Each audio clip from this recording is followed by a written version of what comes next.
Nous sommes de retour sur le plateau d'Africa 24 pour la seconde partie de cette émission qui reçoit aujourd'hui un candidat à l'élection présidentielle, le général Fena Amoussou, toujours en notre compagnie. Merci d'être là pour nous. Merci beaucoup. Je disais tout à l'heure que quand on est le frère de l'autre, ce n'est pas toujours un avantage. Votre frère Bono Amoussou dirige la coalition de forces politiques qu'on appelle l'Union fait la nation, mais à la grande surprise de tout le monde, alors qu'on attendait beaucoup de cette coalition, elle n'a pas été à même de désigner un candidat à l'élection présidentielle. Est-ce que le fait que vous soyez candidat n'a pas influencé les choses? Personnellement, je ne peux pas répondre à la place des dirigeants de l'Union fait la nation. Oui, on peut lire dans la pensée des uns et des autres. Oui, mais vous savez, en politique, il faut être extrêmement prudent dans la lecture de la pensée des autres. Ce que je sais, c'est que l'Union fait la nation, une coalition de partis. Et chaque parti a ses intérêts, ses positionnements. Et à un moment donné, il est apparu qu'il n'y avait pas de convergence de point de vue des différents partis formant cette coalition.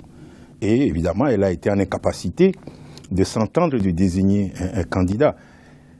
C'est vrai, l'on aurait pu dire son frère, Amoussou Bruno, est le président de la coalition et naturellement, son frère aurait pu influencer pour que ce soit le petit frère qui soit désigné par sa coalition. Oui, où se trouve la vérité dans tout ça? Mais la vérité est simplement que cette coalition a travaillé en son sein de manière, je crois, libre et autonome et n'a pas subi, à mon avis, d'influence de son président. Mais est-ce que pour une fois, vous avez manqué de fierté pour votre frère par rapport à cela? Parce que c'est un échec.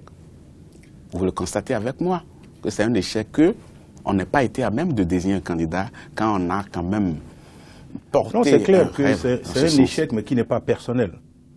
C'est un échec collectif, c'est-à-dire c'est un échec de la coalition, pas un échec d'une personne. C'est la coalition qui a été en incapacité de choisir un candidat.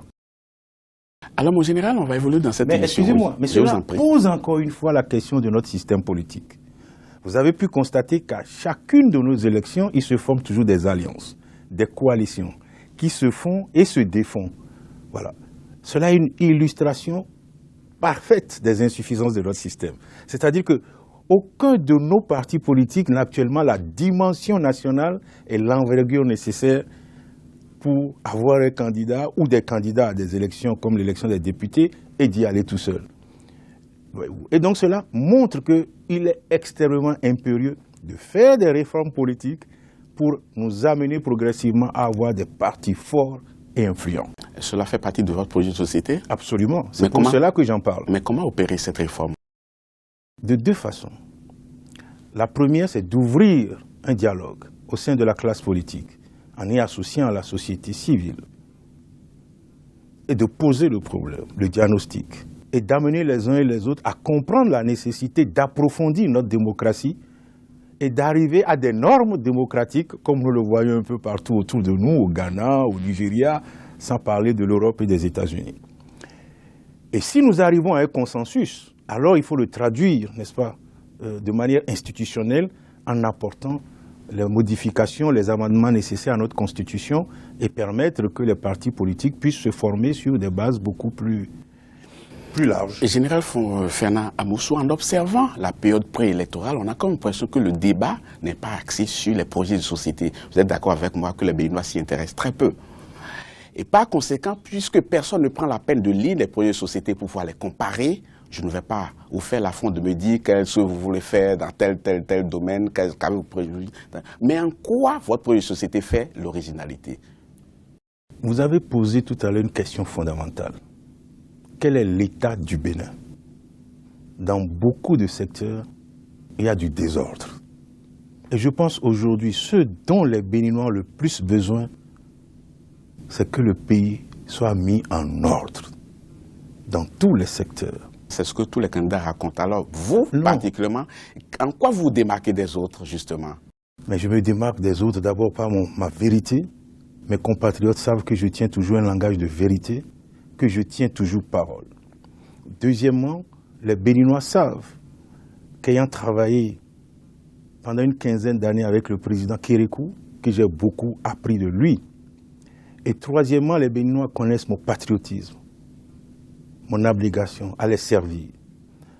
Et ils savent que dans la situation actuelle de notre pays, dans le foisonnement des candidatures, dans une situation où les Béninois eux-mêmes ne savent plus dans quel sens aller, ils ont besoin d'un de leurs fils qui peut mettre de l'ordre, qui peut les rassembler, qui peut amener tous les Béninois de tous horizons à se rassembler pour relever ensemble les défis auxquels nous faisons face. Certains Béninois qui sont très pessimistes estiment que le degré de pourrissement de la vie politique ici, aujourd'hui, atteint des proportions qu'il faut un homme fort, et pourquoi pas un militaire, pour siffler la fin de la récréation.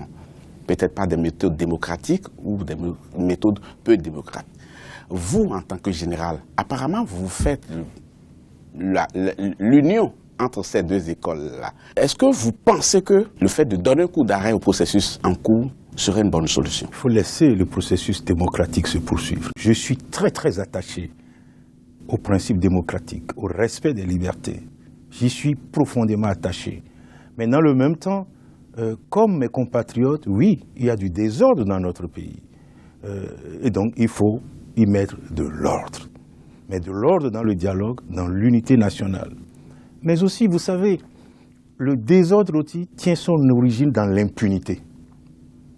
C'est-à-dire que l'on peut faire ce que l'on veut, l'on peut détourner ce qu'on veut, l'on peut casser ce que l'on veut et tout demeure impuni. Le général à chicotte, c'est ça? Non, pas du tout. Il faut appliquer la loi. C'est parce que nous n'appliquons pas la loi.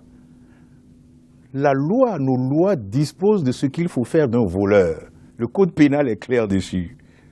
Mais tout le monde est unanime là-dessus, hein, qu'il faut appliquer les tests, mais personne n'est prêt à donner l'exemple. Mais c'est pour cela que je suis candidat. On est chef par l'exemple.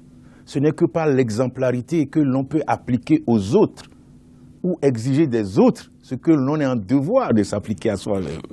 C'est pour ça que je suis candidat.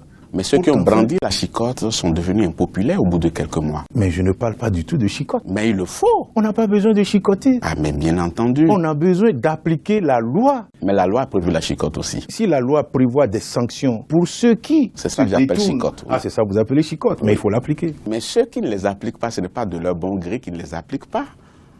Parce qu'apparemment, le système béninois est tellement compliqué que personne n'est prêt à donner l'exemple. Et ceux qui veulent aller au devant de la scène pour montrer la voie deviennent impopulaires. Qui a envie d'être impopulaire? Les Béninois sont conscients aujourd'hui qu'il faut mettre de l'ordre. C'est à cet appel que je réponds. Et je sais que mes compatriotes, par ma candidature, ont trouvé celui qui va mettre de l'ordre pour que le pays redémarre sur des bases saines, claire, transparente. Mais nombre de vos compatriotes, justement, ont été spoliés dans une affaire de placement d'argent et se retrouvent aujourd'hui, ils n'ont que leurs yeux pour pleurer. Mais ils ont attendu, on avait fait beaucoup de promesses, mais ils attendent toujours, ils attendent beaucoup de celui qui va prendre les rênes de ce pays. Quelle est votre recette pour pouvoir essuyer leurs larmes? D'abord, je condamne encore à nouveau avec fermeté cet anarque qu'a été ICC et consorts. Et je pense que les principaux, à la fois commanditaires et acteurs de ce drame national doivent être sanctionnés. En ce qui me concerne, je renouvelle ici, devant vos caméras, que nos compatriotes qui ont été spoliés doivent être remboursés. Par qui? Et je propose que nous ayons des journées de solidarité nationale. À titre d'exemple, je propose à mes compatriotes d'accepter de travailler 1 ou 2 jours fériés dans l'année et que les revenus de ces jours fériés auxquels nous avons travaillé soient destinés à rembourser ces compatriotes. En général, je peux vous faire une confidence? Je vous en prie. Depuis que je fais cette émission, c'est la première fois que j'ai une proposition assez originale. Et c'est pour cela que je vais vous demander de regarder cette caméra et de dire à nos téléspectateurs, au nombre desquels se trouvent ceux-là qui vont voter, pourquoi ils devraient voter pour vous et non pas pour un de vos adversaires. Mes compatriotes, vous savez que toute ma vie a été à votre service. J'ai consacré mon existence à servir le Bénin et à vous servir. Je voudrais simplement vous demander de me permettre de continuer de vous servir. Je suis candidat à l'élection présidentielle pour vous servir, pour redonner espoir aux jeunes, redonner le sourire à nos femmes, mais mettre aussi de l'ordre pour que notre pays continue son chemin vers plus de progrès, et de solidarité pour tous. Faites-moi confiance, vous le savez, je ne vous trahirai jamais et je tiens toujours parole. Merci beaucoup, mon général. C'était un plaisir pour nous de vous avoir eu dans cette émission. Merci beaucoup. On se reverra après l'élection pour faire le point. Et si vous étiez l'homme désigné par les Béninois, ce serait avec beaucoup de plaisir que je recevrai dans cette émission pour votre première déclaration à la nation béninoise. Vous pouvez le pari avec moi? Mais je prends le pari. Merci beaucoup. Merci beaucoup. Merci. Beaucoup de succès pour la suite. Merci beaucoup. Quant à vous, chers téléspectateurs, nous arrivons au terme de cette émission. Merci beaucoup de l'avoir suivi. Prochain rendez-vous très bientôt pour un autre numéro. Pour l'instant, je vous laisse en compagnie des programmes d'Africa 24 très bientôt.